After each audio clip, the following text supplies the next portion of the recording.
Selamat pagi Bapak dan Ibu.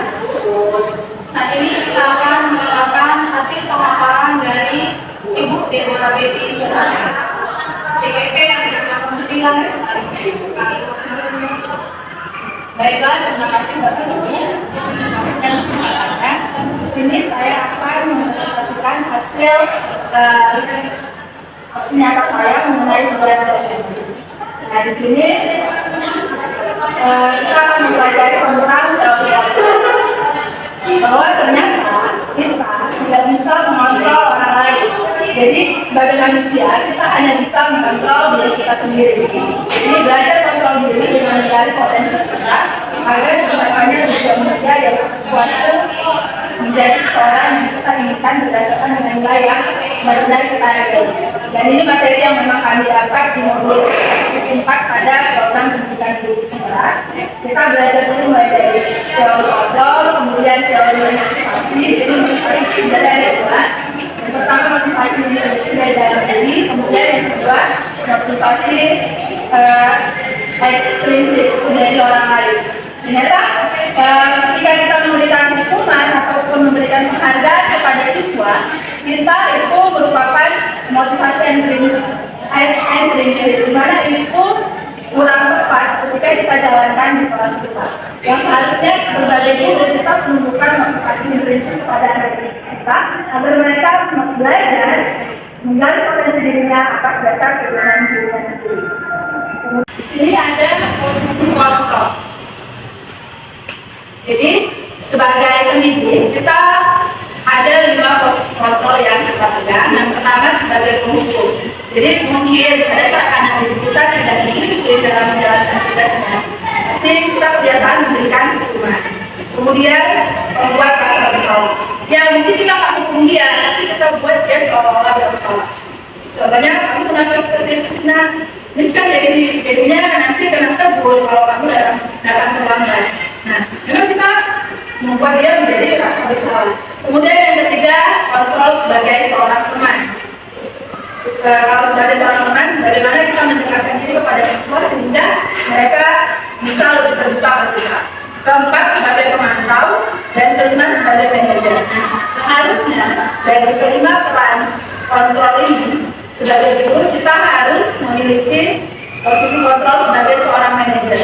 Jadi kita harus bisa memanage siswa kita dengan lebih baik tanpa harus membuat mereka menjadi seseorang yang dapat menghukum mereka.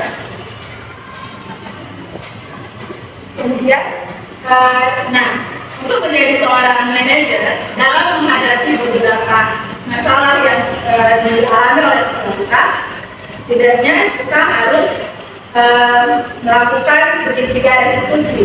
Di mana apa itu segitiga eksekusi? Segitiga eksekusi itu merupakan proses menciptakan kondisi bagi murid untuk memperbaiki kesalahannya sehingga karakter mereka lebih kuat ketika kembali kepada korbannya.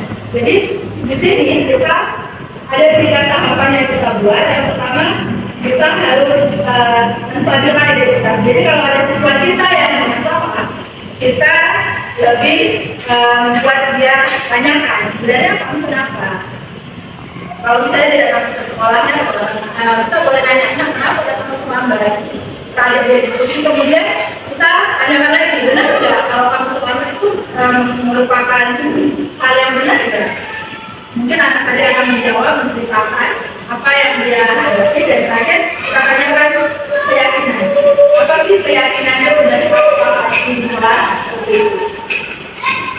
Nah, kemudian ya di sini ada pemaparan tentang menstabilkan identitas, validasi kebutuhan, kemudian menanyakan keyakinan. Sebenarnya nilai-nilai universal apa yang dapat disepakati itu beberapa ibu.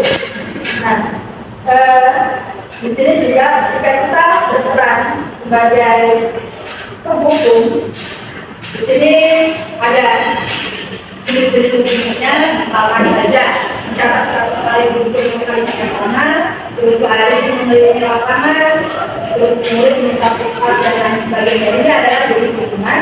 Kemudian di sini ada tindakan dulu dan ada hukuman atau konsekuensi. Jadi sebenarnya kalau hukuman itu lebih berat daripada konsekuensi. Konsekuensi itu adalah akibat yang dia buat karena melanggar sesuatu, punya konsekuensi. Contoh, ketika dia iseng coret-coret kertas miliknya, kita memberikan konsekuensi untuk mengganti kertas tugas temannya yang sudah dia coret-coret. Seperti itu ya, Bapak Ibu. Kemudian, di sini ada perbedaan antara hukuman dan konsekuensi. Hukuman itu sesuatu yang menyakitkan dan harus terjadi, sementara konsekuensi itu sesuatu yang memang harus terjadi. Kemudian hukuman itu akan membuat siswa kita membenci akan kedisiplinan, sementara dengan konsekuensi anak-anak akan menghargai arti dari disiplin. Kemudian hukuman itu paksaan, sedangkan konsekuensi itu stimulus ataupun tanggapan. Hukuman itu memberikan konsep diri yang buruk, sedangkan konsekuensi memberikan konsep diri yang baik. Nah, kenapa kita harus saya katakan? Karena memang budaya positif ini harus kita jalankan di sekolah kita. Diawali dengan melakukan peraturan kelas kita masing-masing, kemudian bersama peserta ini kita membuat keyakinan kelas apa yang sudah kita sepakati sehingga terciptalah lingkungan positif dan budaya positif di sekolah kita. Peraturan itu, ini peraturan bisa Bapak Ibu lihat di sini contohnya selalu kembalikan buku ke tempatnya.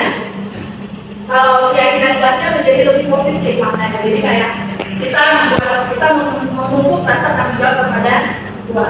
Kemudian contohnya lagi, hadir di sekolah 15 menit sebelum pembelajaran dimulai. Artinya keyakinan apa yang kita ajar ke siswa, kita membuat mereka untuk menghormati orang lain, kemudian berkomitmen. Kemudian bergantian atau menuntut giliran pada santri, artinya menghormati orang lain dan bersabar.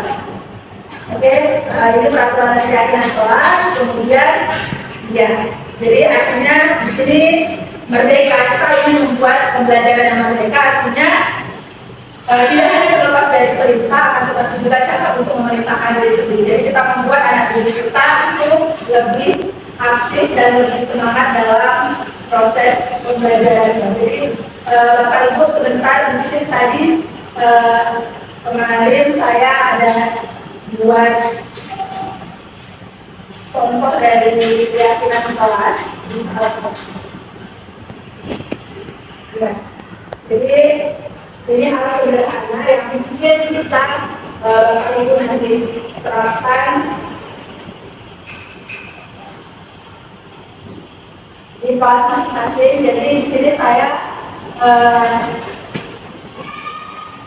ya udah kita lihat aja. Jadi di sini saya memberikan sticky note kepada peserta didik,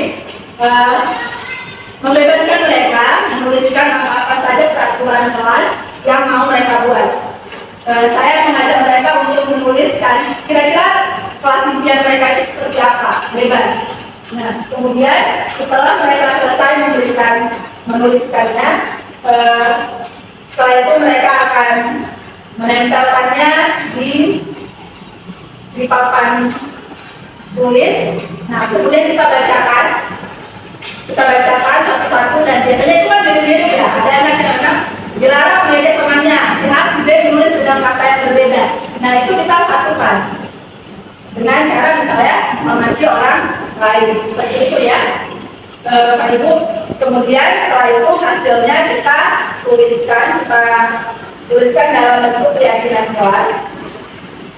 Nah, ini keyakinan kelas yang sudah kita buat, kami tempelkan di kelas. Jadi ini semuanya peraturan kelas, kemudian peraturan kelas itu disederhanakan lagi menjadi keyakinan kelas, yang mana ini akan diyakini oleh siswa akan mereka menjalankan. Jadi mereka berkomitmen untuk menjalankan keyakinan kelas yang memang berasal dari diri mereka sendiri, bukan kita sebagai guru yang menuliskan. Setelah itu nanti saya akan berencana untuk meletakkan keyakinan kelas itu di dinding kelas, sehingga setiap kali siswa ada waktu mereka bisa lihat, membaca apa keyakinan kelas yang sudah mereka sepakati, agar ketika mereka melakukan pelanggaran mereka sudah tahu. Itu saja yang dapat saya sampaikan untuk materi hari ini. Saya mohon maaf jika banyak kata-kata saya yang salah atau kurang berkenan dari Bapak Ibu semuanya. Semoga apa yang saya sampaikan bermanfaat untuk kelas kita semua. Terima kasih, saya kembalikan ke Ibu. Baik, terima kasih ucapkan kepada Ibu Dewa Dewi Setangga atas pemaparan dari hasil yang sudah